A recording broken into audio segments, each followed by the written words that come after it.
Yeah, the bus driver. Whose bus number is this? 1080. As I'm getting off the bus, he looks down at my crotch. So I looked at the yellow patch. I looked at him. I looked at the yellow patch that when you come in on the bus at, and I look back at him. He turned away real quick.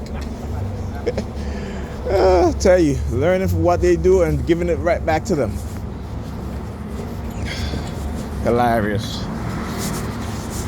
You know, they use women to lie, right? And they're very crafty in how they do things, right? How they manipulate the people around you, particularly if you're, if you have a girlfriend or a boyfriend, if you're a TI, the use of honey traps, to make it seem like, oh, well, I would have married you, but because of your ex or whatever, again, lying to women because they understand how to manipulate women, right? Knowing damn well that honey trap wasn't going to marry them or nothing like that. And particularly when you look at, if you're a TI, male or female, how they want you to change to fit the mold of your wife or your girlfriend so they can use and abuse you, right? But they don't ask them to change themselves. They don't ask them to be a better person or better people. You know what I'm saying? They're not doing that. But you have to shrink yourself to fit into their mold, right? Which is, again, for you to become subservient, which is never going to happen.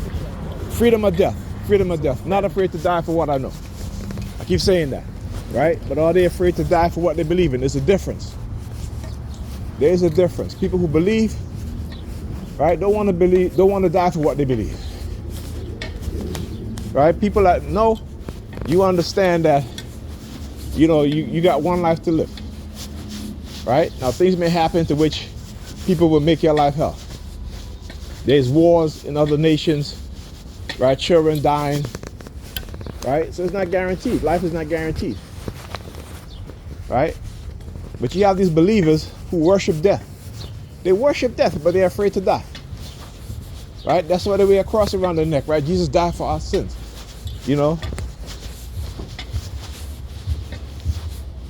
That's the religious indoctrination. Right? They praise heaven. Heaven is so great. Yet, pastor get robbed and he's scared. People in the church screaming, right now, don't shoot me, don't kill me. Right? Now, again, that's a natural human instinct, fear. But I understand how they use fear to control us. I understand how they use fear in religion to control us. Right? But how is it that we don't fear to destroy our family? Right? How is it that we don't fear that we're not paying attention to what's going on? We don't fear that, right? How is it that we don't fear retribution when we support genocide of a people because of their religious faith? Yeah, but then you want to complain as Christian that you're being persecuted. Okay? The people who persecute others the most are Christians. It isn't people who believe in Islam. Right? The people who persecute other people the most are Christians. History shows us that. Christians are the ones who persecute other people, not the other way around. Not in mass anyway.